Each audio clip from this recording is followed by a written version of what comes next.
आज मैं आपको एक मज़ेदार कहानी सुनाने जा रही हूँ। एक प्रसिद्ध राजा था जिसका नाम रामधन था।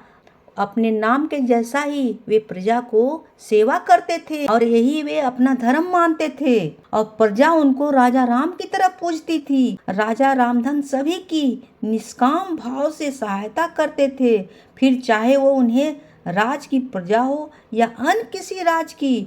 उनकी ख्याति सर्वस्व थी। उनके दानी स्वभाव का व्यवहार के गुणगान उनके शत्रु राजा तक करते थे। उन राजाओं में से एक राजा भीम सिंह, जिसे राजा रामधन की इस ख्याति से ईर्ष्या थी।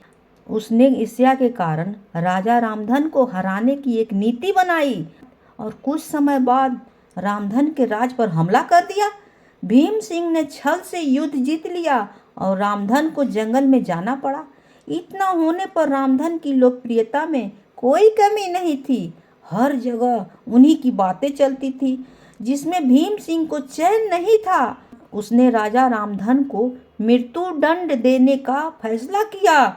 उसने ऐलान किया कि जो राजा रामधन को पकड़कर उनके सामने लाएगा, वो उसे 100 सोने की दिनार देगा। जंगलों में दूसरी तरफ राजा रामधन जंगलों में भटक रहे थे। तब उन्हें एक राहगीर मिला और उसने कहा, भाई तुम इसी जगह के लगते हो, क्या मुझे राजा रामधन के राज की तरफ का रास्ता बता सकते हो? राजा रामधन ने पूछा, तुम्हें क्या काम है राजा से? तब राहगीर ने कहा, मेरे बेटे की तबीयत ठीक नहीं है, उनके इलाज में सारा धन चला गया।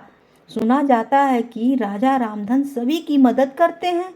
सोचा था उन्हीं के पास जाकर याचना करूंगा, विनती करूंगा। यही सुनकर राजा रामधन राहगीर को अपने साथ लेकर भीम सिंह के पास पहुँचे।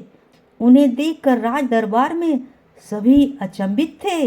राजा रामधन ने कहा, हे राजन, आपने मुझे खोजने वाले को 100 दिनार देने का वादा किया था। मेरे इस मित्र ने मुझे आपके सामने पेश किया है, अतः इसे वो 100 दिनार दे दीजिए।